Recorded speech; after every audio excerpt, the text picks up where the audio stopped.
Who hired you at Playhouse 90? What was the transition, and how did you get there? I went from matinee theater. I got into, as I told you, from live to film, but also I was asked to do a climax. That came to me because of a Canadian actress who'd been a friend in Canada, who was a friend who was here, and she was dating Edgar Peterson, who was the producer of the Climax series, and she suggested he should watch my work, and he liked it, and he hired me for the Climax series. Just thinking about Joy, she lived about a block and a half away from the apartment my wife and I had, and she would go through periods of great depression, and sometimes she would call. We would see her socially the odd time, but sometimes she would just phone, and I would go over just to be with her, to sort of cheer her up a little or something like that. And one time she called, and I said, I was just headed out to the drugstore to shop and something, and I said, I'll come by in about 15, 20 minutes. And I went shopping. When I got there, my wife was there already because Joy had phoned again. She'd slit her wrists, and we just spent our time, just getting her, binding up obviously, but just getting her back to feeling better. And just so sad because you don't know why it is or why it's there. And actually, I think about 8 months later, she did suicide. So anyway, that's how I got on Climax. The first Climax that I did was written by Irwin Gielgud and Gwen Bagni. And I went over to visit them at their home to work, to see what the script and to talk about it. And when I met him, it was really weird. He was dressed in, I don't know what to call it, but it was almost like a straitjacket in a mental hospital. And he was saying, "Don't you ever change a line that I wrote." He said, "I know the executives at CBS, and I know who to talk to, and don't change a word." And we hadn't even sort of gone into discussion, and he was rather odd that way. And indeed, when I had the first read-through with my cast on that particular show, he had brought in a pencil for me, brand new, unsharpened, no point to it, letting me know again. And he was that kind of person. And actually, he came on the set, was in the control booth, and after a while was driving me crazy because he was talking to the actors and he was complaining to me about this and that. And it got to the point where I said to the producers, either get him off the stage, get him out of here, or I'm out. And they did. They got him out. And then, was it a few shows later, also on a Climax, what you did was when, at the end of Climax, just about 5 minutes before they went off the air, whoever was doing next week's Climax would come in and just do an intro. You do a little bit to promote next week's show. And I came in this one time, and who's in the control booth but this same Irwin Gielgud, who he and his wife had written the show that Buzz Kulik was directing, and it was just finishing. And he saw me and he said, that Buzz Kulik, he knows how to direct. And this was the same man. That was about the time when they started the hijacking of planes, and they put out a law that you could not get on a plane with a weapon or any indication or seeming weapon. And he was the first person detained under that law because he got on and made some joke about that he was carrying something and that. So anyway, it was, but it was from Climax. Sorry, I'm backing up now because it just, another thought just hit me. I did a Climax with Gene Raymond and Terry Moore, and it was going a little slow, and the break between the second act and the third act, I was so nervous because we were going to be going, couldn't go overtime, and I had to speed it up. I ran down from the second story, or second floor of the booth, and down onto the floor, and I'm running to each actor and saying, we're behind, we got to go a little faster in this. And I went to Gene, and I said, yeah, a little faster in this act. And he said, Arthur, I died in the second act. That's how nervous you get that you forgot those things. At any rate, Marty Manulis, who was producing Playhouse 90, he saw my work on Climax and asked me to do, a few Playhouse 90s, which is wonderful and just, again, the best, series in terms of drama and content, everything about it, and so many wonderful shows and so many wonderful actors and directors that came out of that. What was Martin Manulis's job at Playhouse 90, and what was your working relationship and personal relationship like with him? Well, Marty was I guess it was called the executive producer, but it was, I think, his concept to do this drama, and he was the one really who set the tone of it and made the decisions on which scripts we would do, and brought together story people, like I think even Nick Dunn was on on that, and there were just so many, again, so many people involved in that kind of, and you had to do things, and I can remember on one particular Playhouse 90 where I had this story, I had the people coming down a hotel corridor and brought them down with a dolly and then swung around, and they got on an elevator and panned up and saw the numbers change from floor 3 to floor 7, and we panned down and they came out of the elevator, and we had redressed the whole hallway, and again saw both sides of it. Quickly just changed furniture, pictures, and things.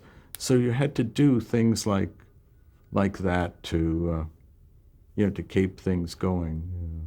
And I imagine doing it very quietly too. Very quiet, because the mics were still on, I assume, during these quick changes on this shot. Oh yes. So. Oh, everything had to be done. Well, they could turn the mics off. Uh-huh. You see, they keep them off till that moment again, so they could take the mics off. But there were, you did things like at one time, and I think it was on, I don't remember which show it was on. I had seen this on a show from the East Coast that Del Mann had directed, where they obviously built the set right angles to another set. And that way, you could finish an actor in one scene, switch the camera, and now he's backed up by a different scene. He's still in the same clothes, but which you couldn't do any other way. You could finish the scene, but then you'd have to wait till the actor got to. So it had to be written in a certain way, so there'd be time, or you'd have to camera from something on the table and then go to the door, and he comes in the door while he's running from set to set.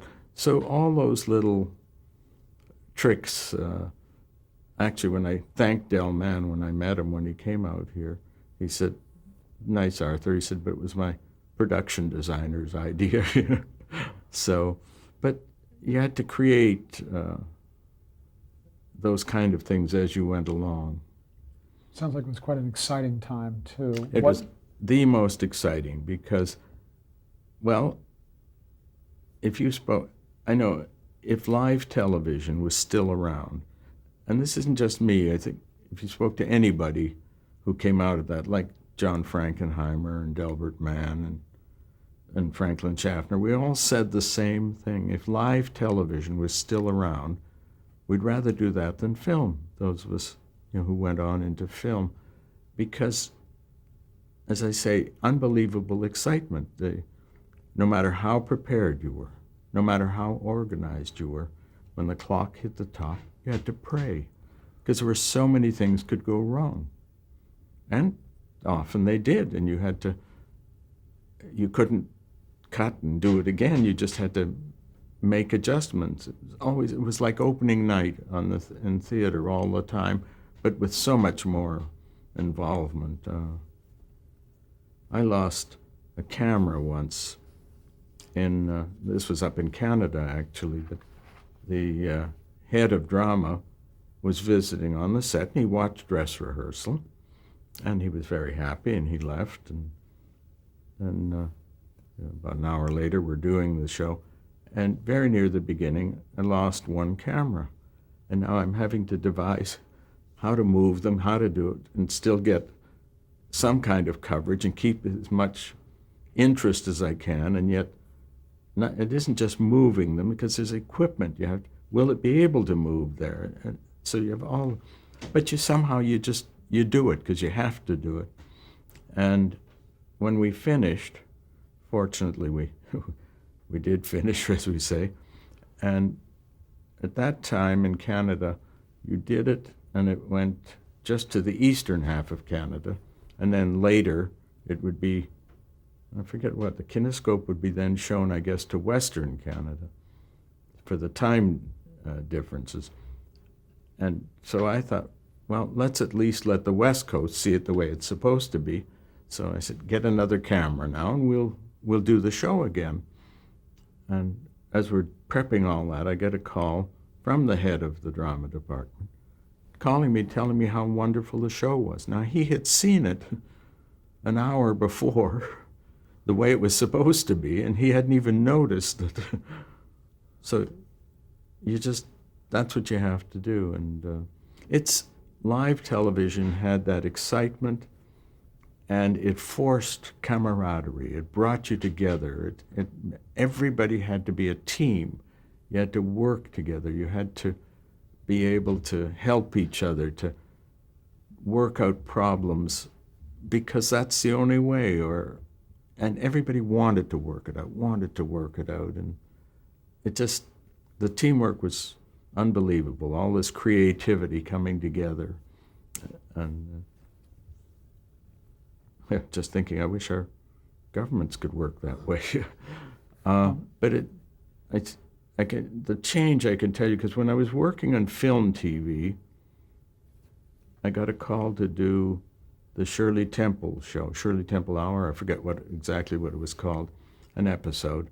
And I went, and that was done like a live show, except tape was in then. It was done on tape. So they do about 12 breaks, or 20, whatever.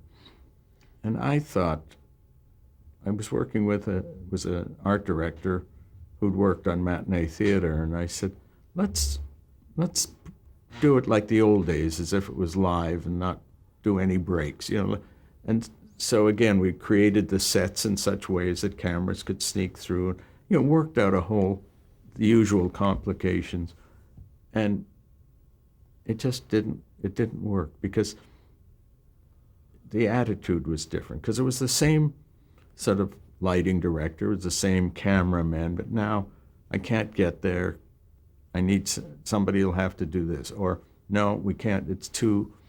The attitude, because you have a safety device, you feel you don't have that, we got to do it, how are we going to do it? The excitement and the ingenuity, it just changes. And so even, mind you, we did it, I think, with about 5 breaks instead of 8 to 12, but it's still I couldn't recapture that that flavor. That's gone, but what a wonderful time it was. How long did you have to produce one episode of Playhouse 90? How much time was allotted? I think we had a couple of weeks. Yeah, but you had, and sometimes when you needed that, again in a little more time because it was 90 minutes, and so in fact we had over 2 weeks, I think, and it was a fascinating. Just thinking some of the fun things with all those cameras. I was doing a show with, I think Jack Carson was in it. And when I was in rehearsal, with first time with the cameras, he would look wherever the light was on the camera. And instead of just playing the scene. So I got them to cut the lights off the camera so he wouldn't know which one was on, and then put the lights back on, obviously, when we went on air. Speaking about Carson's, Johnny Carson played in a Playhouse 90. He was doing he was the host of a game show, Who Do You Trust? And it was on CBS, and they asked me if I would put him in a show and put him in one 3 Men on a Horse, and it just thinking. I did. I think I did the first live show that had a taped scene in it. It was a Playhouse 90 with Michael Rennie and Zsa Zsa Gabor. And I don't know why I pre-taped this particular scene. I can't even remember.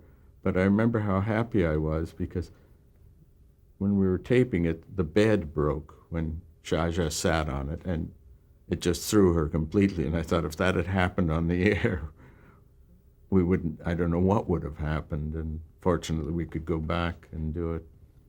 I also... Remember the name of that episode? Was it Circle of the Day? Yes, Circle of the Day. Yes, that's right, yeah.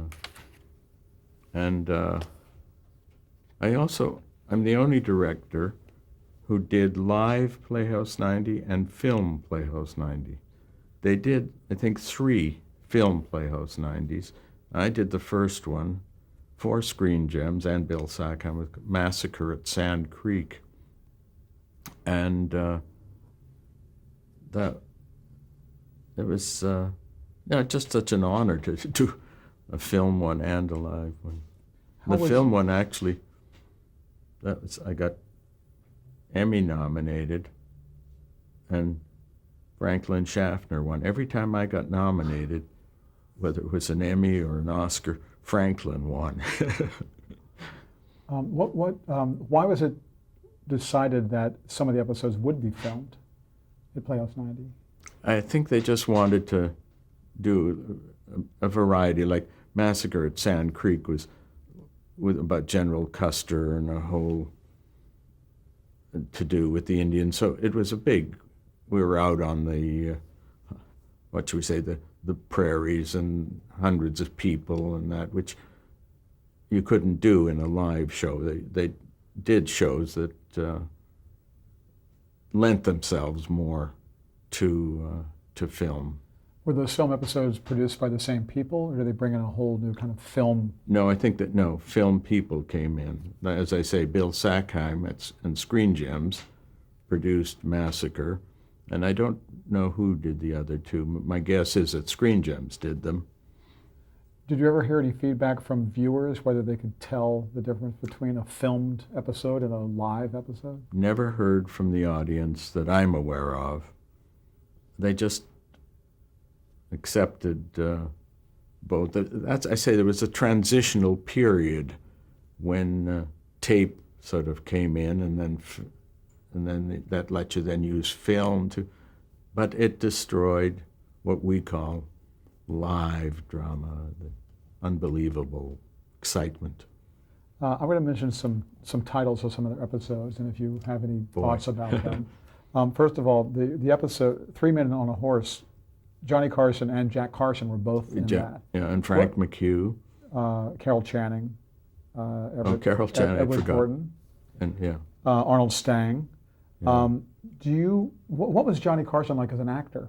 I mean, he was known at the time as a game show host, and obviously he went on to do the Yes. Tonight Show. But as an actor, what did you think? Johnny didn't claim to be an actor. They wanted it that way.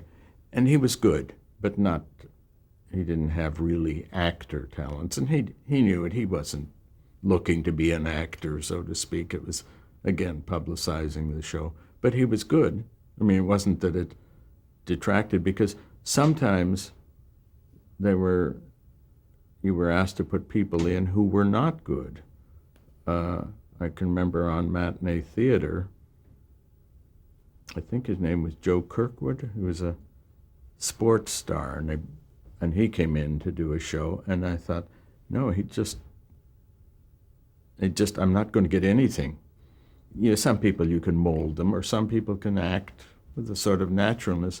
And I thought, no, and I worked, and I said to the producers, we better get somebody else. It's just, oh, no. They said, he'll be all right. You've got 10 days to rehearse. And I kept working and working. Each day I'd say, it's not getting any better. There's nothing there to work. You have to have some feel about it. And finally, I think the last day of rehearsal, they came and watched, and they said, oh yeah, you're right. And we dropped him and brought in, I can't remember the name of the actor, but the actor learned, he was the leading man, learned all the lines, and I went through the stagings with him. And the next day he did the dress rehearsal and the show, and he was wonderful. I'm just so grateful to him, and I'm embarrassed that I'm not remembering his name, because that really was putting a weight on him, and to do it live. He had to do it the whole show. Another filmed episode was called Homeward Bourne with Richard Kiley. Any memories about that? Or Did I do that? that's what I have. 1957. Maybe I did. I'm not recalling that. Linda one. Darnell, Keith Andes. What about an episode called Oh, was that an episode of? Playhouse 90? So I did more than one film, Playhouse 90. I have like 4 or 5 here that are credited to you. Playhouse 90s? I believe so. Oh, I didn't realize. The Edge of Innocence with Joseph Cotton, Maureen O'Sullivan. Yes. Lauren Green was in that. Boy. Did the live ones seem to stand out more for you? Because that was, I mean, Playhouse 90 was known really as a live Yes. type thing. Mm-hmm. Is that what is, because you've done film obviously since then. Yes, yeah. There's I wondered if they thought of you as part of the film specialist, because there seem to be a lot of episodes that were filmed that you did. I didn't realize that there were Playhouse 90s. I remember doing a lot of them, working with Richard and Linda Darnell, and I worked with Linda on a half hour also, I remember. I think the first or second one that I ever did, I think Linda Darnell was in. There's one called Before I Die in 1958 with Kim Hunter and Richard Kiley also. What was the schedule like for a filmed episode? Was it a very quick turnaround, or was it a longer period of time? I honestly don't remember the timing on it. It was pressure. There was not time enough, and it pressured on you, because you had a lot to do, and you were doing an hour and a half, and somehow it was assumed that an hour and a half is an hour when the studio is allotting the time and budget, shall we say.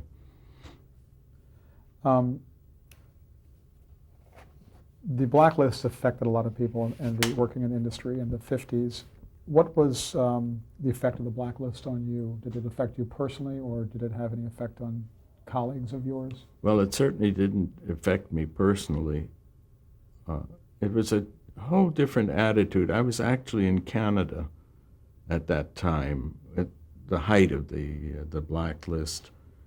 And I tell the story that I was working for the CBC, the Canadian Broadcasting Corporation, in those days, and three of us were sitting at lunch one day, and we heard on the radio that Reuben Ship, who was a Canadian writer who had moved to Hollywood, and then now was being exported or extradited, to whatever it's called when you're kicked out of the country, back to Canada because he was a communist or suspected of being a communist.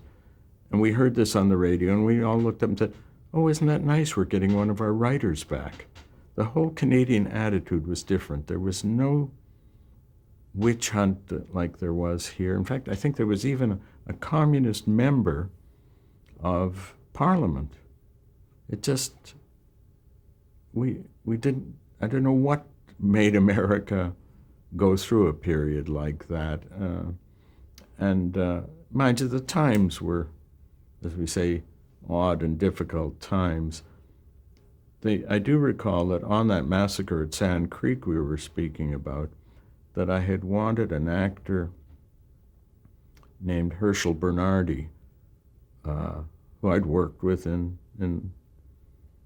matinee theater and that, and I couldn't have him because he was on the red channels list, which the networks still were looking at in that way. I'm just thinking, I met him on matinee theater when Eleanor Newman, the script supervisor, came over to me and she said, this Herschel Bernardi's in from New York. He was doing a play. Actually, I think it was a play I had seen in New York where he played an old bookseller. And he had gotten word from Michael Caine, the Canadian Michael Caine, not the American, not the English, and who's a friend of mine, that he should look me up as Herschel Bernardi. And so I said, fine. And he came by to see me. And I was surprised because he was a young man. I was thinking old. I got caught up in the character he was playing. And actually liked him and worked with him, and he was very good. After about 6 months, he came up and he said, "Arthur," he said, "do you have anything for me in your next show?" Because he said, "I'm going back to New York." And I said, "No, it's just, it's all cast." I said, I said, "There's a small part of a taxi driver." I said, "If you want to play that and you play it at the money that's in the budget." He said, yes, he needed it. So he did. And after I wished him goodbye and, good luck and stuff, and he went back to New York. Then a few weeks later, I wanted to see an actor who was in a movie. I just wanted to watch about an hour of it, and my wife was driving me on Hollywood Boulevard. She was going to drop me, I think it was the Pantages, and I would go in for an hour, and she would wander and come back and pick me up in exactly 1 hour. And I figured out exactly the time. And as we're approaching, I'm turned to my wife and I'm saying, "Now remember, 1 hour, right back, da-da-da." And I get out of the car and say, "See you here in 1 hour." And away she went. And I head over, and as I'm about to buy a ticket, I see walking towards me from Coming Attractions, Herschel Bernardi. Can we stop right there and we'll pick it up on the next tape? Okay,